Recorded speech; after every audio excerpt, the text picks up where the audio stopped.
protect herself. That's the thing. She looks strange. The eye looks so scared. The body doesn't Oh, look live. yeah, Mm. I agree, Richard. By the way, welcome back to the next episode of our Oh, podcast, you of our already talk show. started? Yeah, I'm recording now because this is actually really good. I'm glad that you said that. So we're just going to jump Uh-huh. straight into this because you're right. Okay. I mean, Mm-hmm. in one of those documentaries we're watching with regards the Mm-hmm. Annabelle doll, that's what we're talking about, by the Mm-hmm. way, everyone, is Mm-hmm. she didn't protect herself and she is too scared to go Correct. into her own basement. And Now, indeed, why do they have to put it under their basement? And then I feel that she's under a lot of psychic attack. Don't you agree? yes, I agree. Now, the other thing As well as is, mental attack. yeah, look, Yeah. I feel like she's protected to a degree, but I think it could easily Mm-hmm. slip in at any point, and I think you're right. I think there has been attacks, hence the fact that she Mm-hmm. can't go down there. Now, I know that they were doing Mm-hmm. bindings and all that sort of stuff. Did you watch that in the documentary? Or did you get Yes, that yes, far they into it? do binding. Yeah, Yeah, so they yeah, did I bindings did. on those objects and stuff, and they obviously bind Mm-hmm. and block the room. However, I Mm-hmm. find that very interesting because for me, being a psychic Mm-hmm. medium, clairvoyant, whatever, Mm-hmm. if they really wanted to get through those bindings, they could. I sometimes think that these spirits go along with what's happening as a matter of appeasing and letting them think these things that aren't necessarily the case. Because it was Mm-hmm. interesting you just said that. Like, why even have it in the Mm-hmm. house? Now, Yeah, what in the house? yeah, Can they just put it somewhere under like a forgotten ruin or something so that well, people to won't touch it me, anyway? that stuff Mm. would be better off in a proper museum somewhere, and perhaps Mm. they're worried about it getting stolen. But at the end of the day, if somebody really wanted to steal it, they'd break into the house and steal it anyway, is my theory. So to me, it Mm. should be in a proper secure building somewhere, a proper establishment, a proper museum where people can go and look. But I suppose at the Mm. same time, too, it's a matter of responsibility. They're probably thinking we're keeping it here, it's safe away from anyone to see or to be harmed Mm. by. Blah, Mm. blah, blah, but I don't know. Mm. I mean, people are still going Do there you looking at it think? anyway. Yeah. Do you think the spirit that is inside the doll or any other object will attack people if they're in a proper museum or something? I feel that they already done that. If they want to, they're just lazy. They just don't want to That's do it. exactly It's not my worth. take on this as well, Richard. Is at the end of the Mm-hmm. day, their spirits, they can do whatever the hell they want. Yeah, sometimes they Correct. might get lazy and just go along with stuff. I think that's a very strong possibility, or it's just part of their role, part of Mm. the play, part of the game, you know. It makes the story interesting Mm. that the binding is Mm. actually working, you know, they're kept in Mm. these objects, blah blah blah. Mm. Let's have a quick look at the Uh, one of those documentaries. I'll just quickly flick over to that. all Um, right. You have to tell me because I yeah, can you hear this? I'll just play it and let me know. Don't know if you can hear it. You should be able to hear it. This one's by the The year paranormal was scholar. 1970. For her 25th no, I can't hear birthday, it at the time. Deirdre Bernard received what, at Okay, the I'll just play it time, and I'll would come have back to you in a appeared minute, a okay? quirky and fun present. All right. You just tell me the A scene Raggedy because I vaguely Ann doll. remember. Her mother had given it to her in the hope that it would bring cheer to her daughter. Okay, so I'm looking at a documentary about the actual origin of the Annabelle doll and how the mother bought it for that girl, thinking and hoping that, you know, it would bring her cheer. So I'll just play a couple minutes of that and then I'll come back to you, okay? Apartment whilst she was studying to become a nurse. The gift was well received. The following morning, Deirdre placed the doll on her bed with its arms and legs stretched out. However, after just a few days of this new routine, Deirdre started to notice something peculiar. Every morning she would leave her Raggedy Ann doll seated with limbs stretched out. Yet, every night, she would return to find the doll's arms and legs in different positions. Sometimes the doll's legs would be crossed. Occasionally, its arms would be crossed and resting in its lap. Then there were the times when Deirdre would find the doll's arms pointing outwards.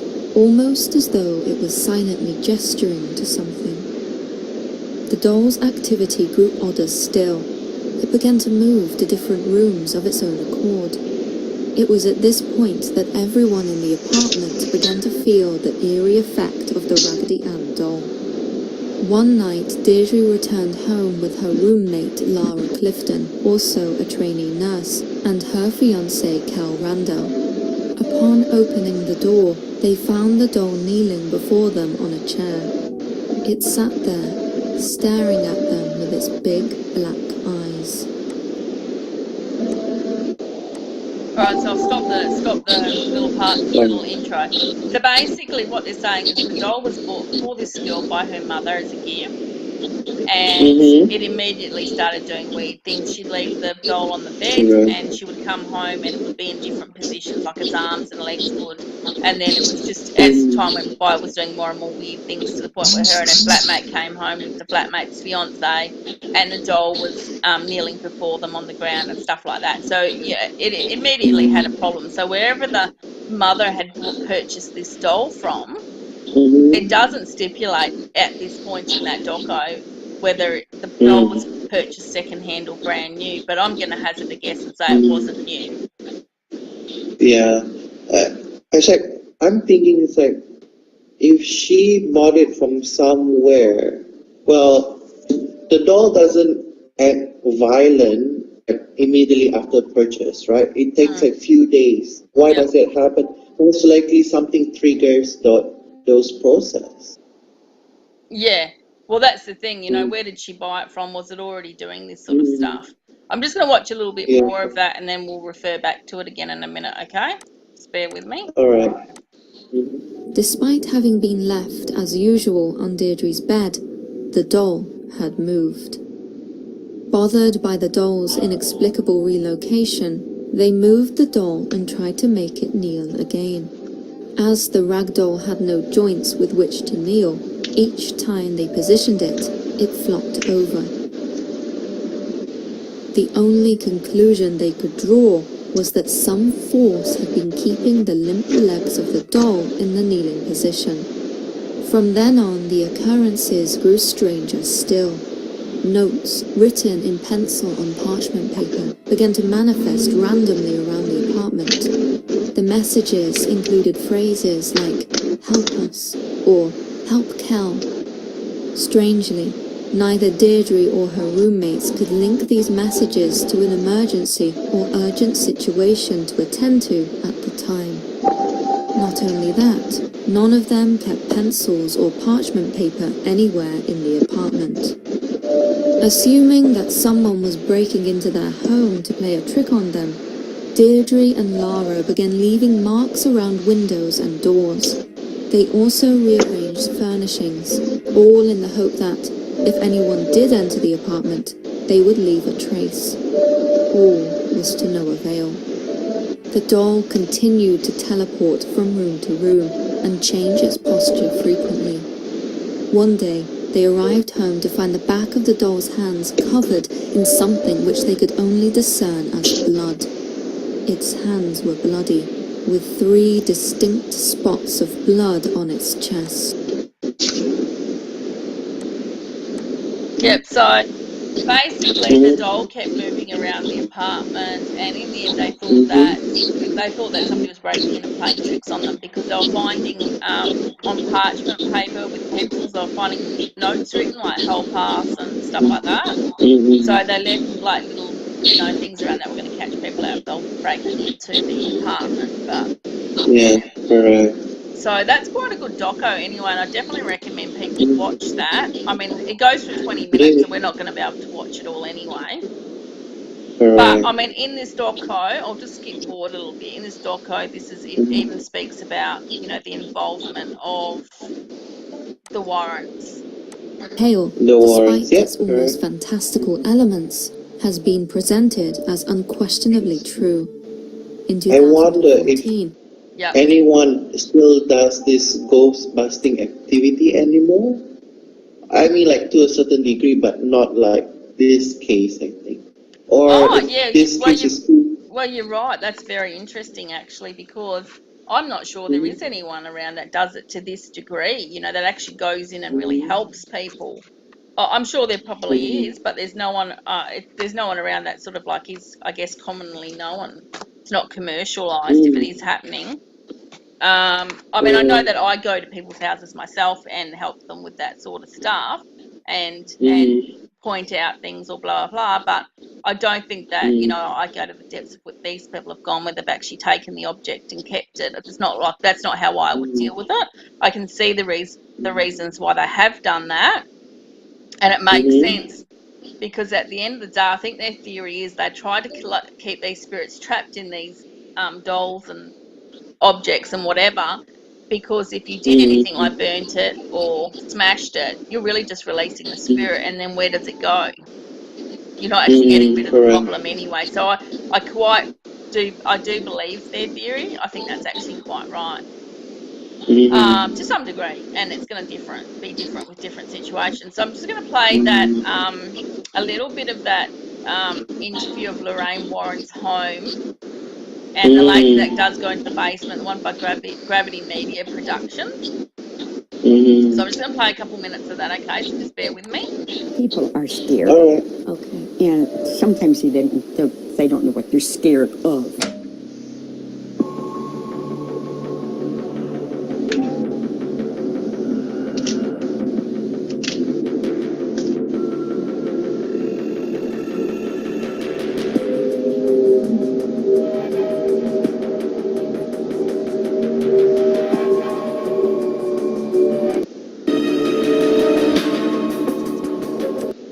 To visit Lorraine Warren at her home and finally get the opportunity to meet her. God bless you. This is so wonderful. I can't believe I'm here.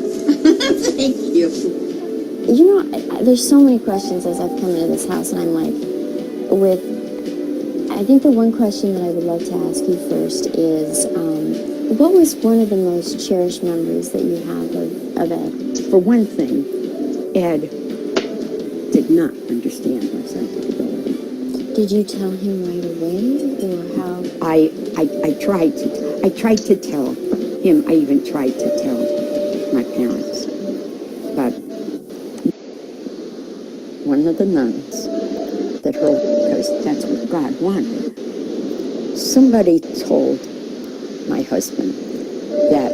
I'm just skipping through all this stuff about her being psychic and all of that. Because, do you think she is?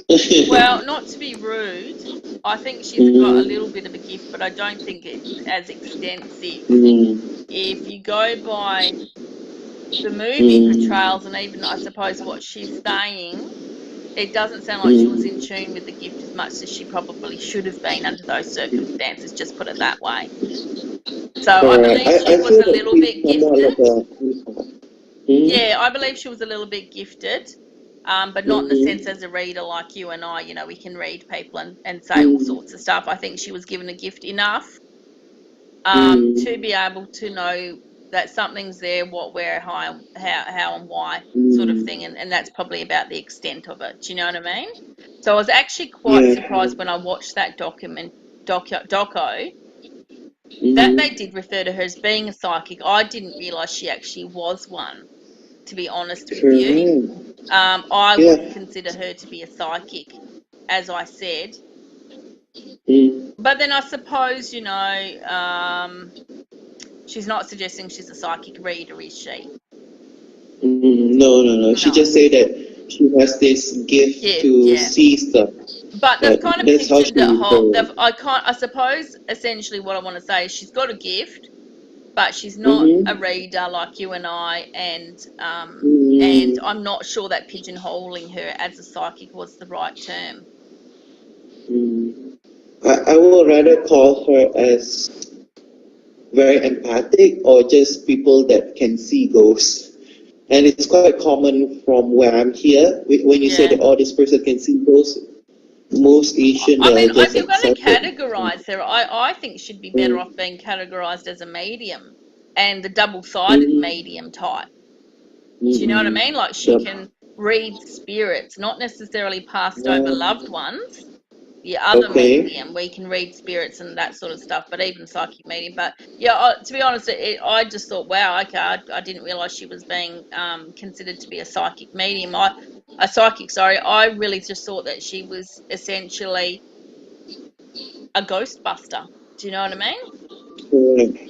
I mean, you said it Even. as well yourself. She's probably empathic as well.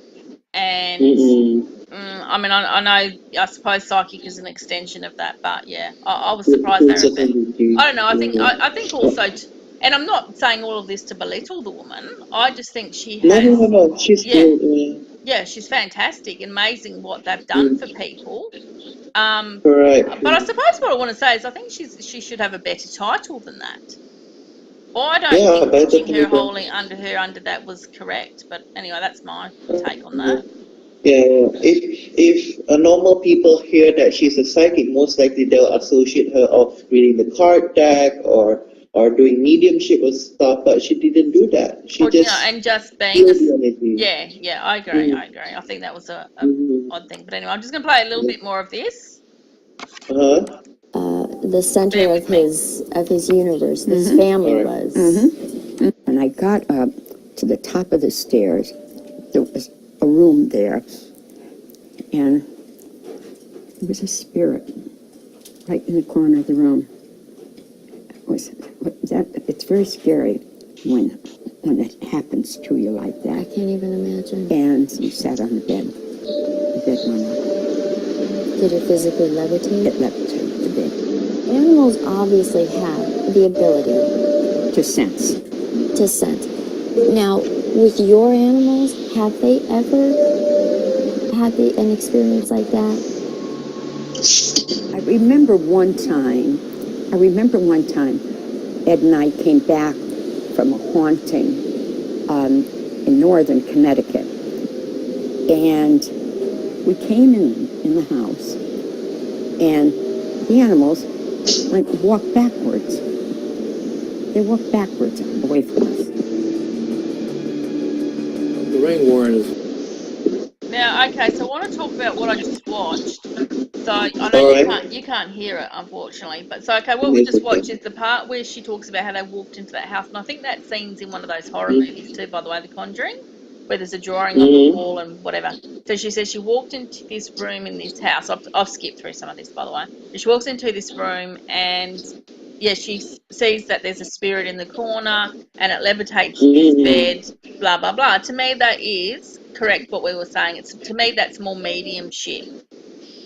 If you can relate to a psychic, to a spirit, and you're talking with it and all that sort of stuff, and it's communicating in whatever ways that it's doing so, to me that's more on the mediumship borderline.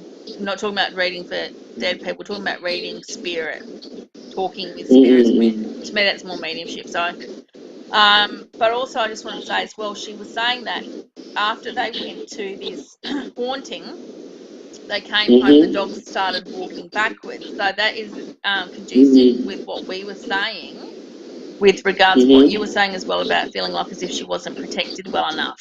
Now, I'm only going to assume, I haven't watched the rest of it, but I can only assume they haven't cleansed themselves properly and that spirit has probably come with them in some sense or something, yeah. I'm just sort of speculating there, but I'm figuring that's where it was going. So just bear with me for 1 second. I'm going to go back to that and play a little bit more. I'm just going to skip past, actually, to the part where she won't even go into her own basement. Oh, yeah, we can talk about that a bit later when you already finish showing it. Yeah, I have something to talk about it. That night they brought into the home, both of them had a very frightening nightmare, and they had the same nightmare. And when they talked about it the next day, they realized something was wrong. They called Ed and Lorraine. Ed came down, and they told them just to take it out. I'm just not going in. I'm not going to go in there. You know, now that I've lost Ed, I'm not going to go in there. This is a child's tombstone. Satanic cults steal children's tombstones as altars for satanic rites. But the thing about this is, you see, it says Warren, but here, the date of death is August 23rd. Remember that. Yeah, that's what protects me. Children's tombstone, the date of death is August 23rd. That's the day it died. Now, I'm going to tell you something really interesting. So she was saying that she's not going to go down into the basement, right, ever since she lost Ed, blah, blah, blah. And when she was saying that, I was thinking to myself, you know, I wonder why she said that. Is she afraid of something down there? I don't know how he died. I haven't looked into it. Is she afraid of something down there because of her husband dying? Did something kill him? Or did it, you know, help him? Is that half the reason why he passed on? And good shit, in this doco, they're basically saying that they've got this tombstone, and on the tombstone it says Warren, and it has a particular date, and it's the same date that Ed Warren died. I don't know where that tomb came from or what it was doing in the house. I don't know the story behind that. Yes, it was. That's correct. It's a child's tomb, but it has the name Warren on it and the exact date that he died.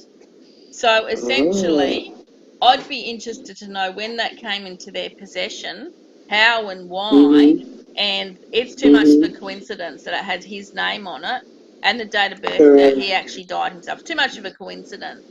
And that's the thing, you know, you can play that game for a long time, unfortunately, and it can end up catching up on you. It's a very dangerous game, and my hats to them for doing it. You know, what amazing and wonderful people they were to try, or are to try and, you know, help people. But yeah, freaky. What's your take on that? It is really freaky. And one thing that really bothers me is that they put all of those, let's just use the word curse item, in one place only. Doesn't it saturate the negative energy and curse energy? And one point or another, it's going to burst out. It doesn't make sense to me. Well, I suppose their theory is that they're binding each object individually and then binding the room. So in their by their theory, you know, nothing's going to happen. But to me, what's to say something's not going to escape? I think it's way too much of a coincidence that that tomb was in there with that date and name, and that's exactly when he died. And then another thing, it reminds me of like a ticking time bomb. Yeah. Right? It's like a life bomb. It's not dead, it's there, and then even she herself feel afraid of going there. If they just separated like a portion of this go to another museum, another museum, I don't think that the spirit have a lot of. And look, I know they've put the binding and stuff on there. However, they're not long term. They don't last long term. So, and I'm sure that they're doing them I'm sure they know this stuff and they're doing them regularly. But I agree. I don't think they should be in the home. Yeah, I feel that it should be somewhere else as well. Yeah. Yeah, I think it's pretty bloody crazy actually to have it in there. How much of that doco did you watch? Did you end up watching the entire thing? I think almost the entire thing, except that the last part I didn't watch because it gets a bit more irritating with the music and everything. It just freaks me out. If they just like stop doing that, it'll be okay. Ooh, scaredy cat. You just start with the music. I should just watch it without the sound or just like read through the subtitles. Yeah. Oh, look, I agree. I think that essentially they could do without that, but that just adds all the effects and stuff to it, and I suppose it is meant to make you feel a little bit scared, essentially. Correct. So let's talk about. I watched most of it. Yeah.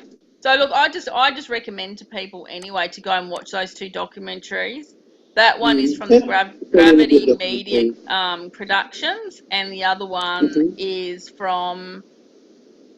by the Paranormal Scholar, and that's on YouTube. So yeah, I think people should watch them for themselves. Definitely interesting viewing, and you know, you could form many an opinion on it. To suggest that they were fakes, I know a lot of people were saying that. I don't believe they were fake. No, not they're at all. Genuine. Yeah, they're definitely genuine. I just think, you know, it probably goes down to, whilst they've got an amazing set of things in place, I suppose, to protect themselves. I think there's still a lot of stuff they're missing there, and it goes back to that generation and people not knowing a lot of stuff and it not being commonly known and widespread and talked about and all that sort of stuff. Do you know what I mean? And so even if they've got the skill and the experience, they're not going to always know, you know, how to protect themselves. And you know, a spirit attachment is very hard for a lot of people, even the most experienced, to be aware that they've got it. Do you know what I mean? Yeah, some spirit are that advanced or professional to the point that they can just hide behind the curtain and no one know about it until later on in life. Oh yeah, exactly. Yeah. I mean, I know a few people who have had really bad spirit attachments and not been aware of it or have suspected it and stuff. I've got a lot of spirits actually with me today.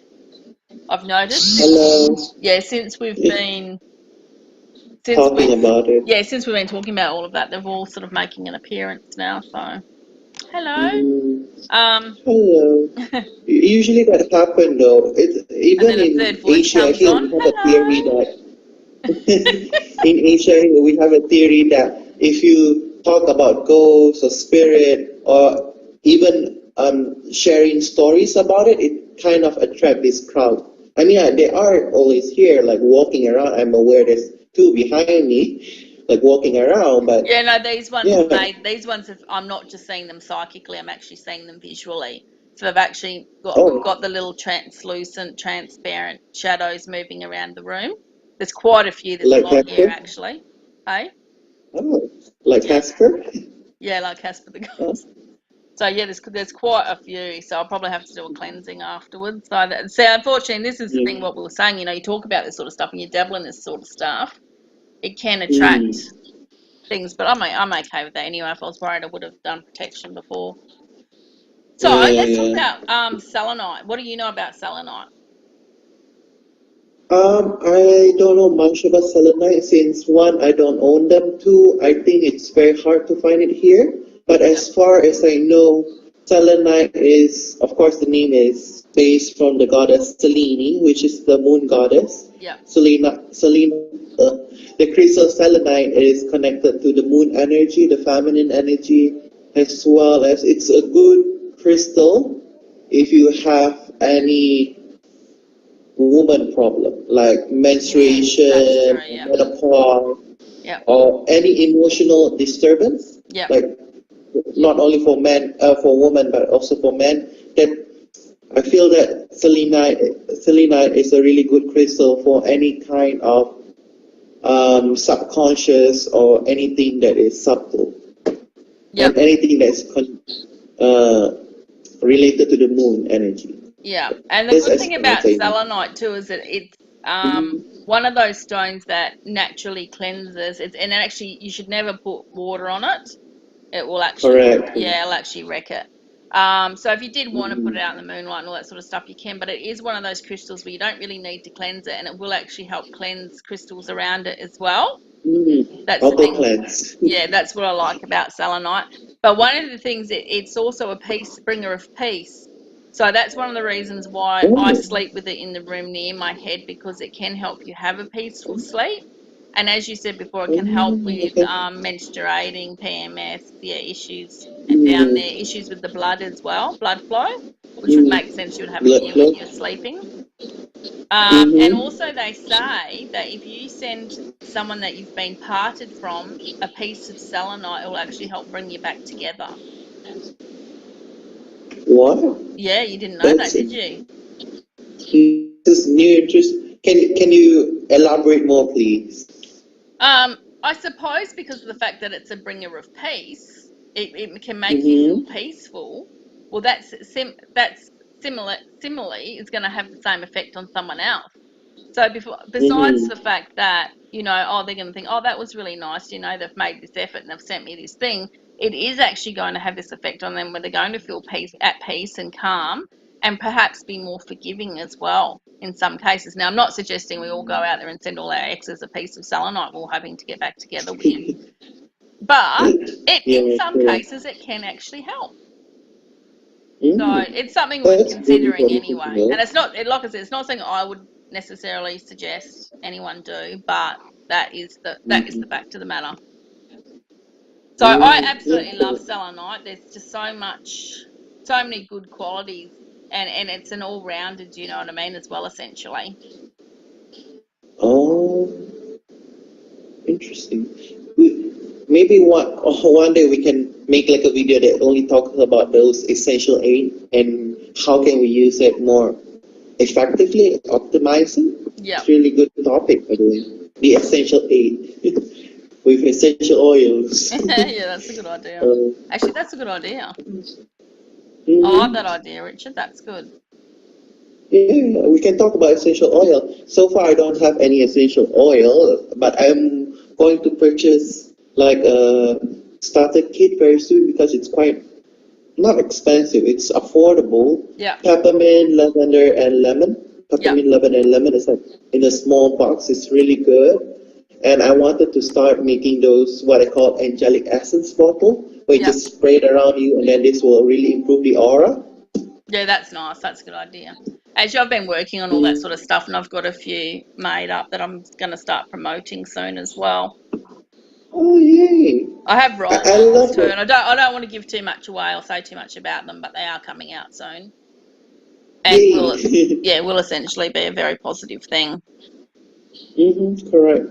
I see a lot of people doing it here, but sometimes you just know that some products are not energetically aligned. Yeah. Some people just like bottle essential oil. Then actually there's a lot of work involved. Not only you put crystal essences, you also have to do the energy channeling where you put specific energy to it, like peace, or if you call Archangel Michael bottle, you have to like channel the energy to the bottle. And Absolutely. some people don't know that. Yeah, there's a lot more to making these things than people realize. You know, it's just not all logistics. And look, probably for some practitioners and some businesses, it will just be logistics. But when I do things and create things for people, it's all about spiritual stuff as well. So, for example, there's a lot of layers. Yeah, for example, for one of my clients, I made her a dream catcher, and there was a whole spiritual thing that went on in the background. I didn't mention it to her. I just gave her this dream catcher, and she was immediately able to tell me that it worked, because essentially what she described to me was that she felt really protected. When she got that dream catcher and it was put in her home, she suddenly felt very safe and protected, and she'd noticed that people who'd been causing her grief suddenly weren't visiting her or coming into the home causing her problems anymore. Now, obviously, I was aware of those things. So when I created that dream catcher, I created it with the intention and called on the angels to, I suppose, essentially put that energy into that dream catcher. Correct. Yeah. Yeah. While you're weaving it, you put the intention. Exactly. So every strand, every shape will have those energy. Yeah. It's like a physical prayer, so to speak. Exactly. Yeah. And so that's why I do these classes, and I teach people, come and have fun and make these dream catchers, but learn about putting the intention into them, so they're actually something a lot more than just a pretty dream catcher on your wall, which essentially all those commercial ones you buy, that's all that is. They have not been made with any real spiritual intention. It feels empty. Yeah. Better yet, you just buy one of those wallpaper with a dream catcher, right? It's the same thing. But if you put the intention, it is not only a pretty object, but it's also something like crystal. It attracts or repels negative energy. It's like a working object on behind, which I really love the idea. I love it. And although that I don't have any... Sorry, you feel like what? Although that I don't have any dream catcher, I am inspired to do one very soon, but not now. Personalized dream catcher, and see how it goes later on. Yeah, actually, I might even do a video for the Soul Tribe, Spiritual Soul Tribe group, and show people how to actually do them. Just chuck in a freebie in there. Bit of fun for people, show them how easy it is. And what I'll do is I'll do like 2 different ones and just show people like how, you don't need to go and buy these metal rings and stuff. You can just use wood and things like that. So I think actually what I might do is one of those, because I think that's why a lot of people feel intimidated being bothered to make them, can't be bothered, because, you know, not realizing that you can just use natural things around your home as well. Right. Or reuse those. I know there are some people that reuse those very thick cardboard, Yeah. and they just cut like a circle, another circle, and then you of just course, find yeah. it there. Well, that's exactly right. You can do that as well. So you're right. I'll come up with something where I can show people that, you know, they can basically use some recycled product. So, yeah. Anyway, listen, I'm going to call that an end to this show. Thank you for being. Thank you so much for being co-host again today. You did a really good job, and I definitely want to have you back. I definitely want to have you back on board in the future. It's really good to be able to talk with someone and interview someone that actually knows some stuff as well, you know, outside the box, and understands where I'm coming from spiritually and stuff as well. So that's been really good. Yeah. It just works well. It does. It works so well. I love it. Well, let's do it again. Yeah, oh, definitely. Okay, then. So see ya.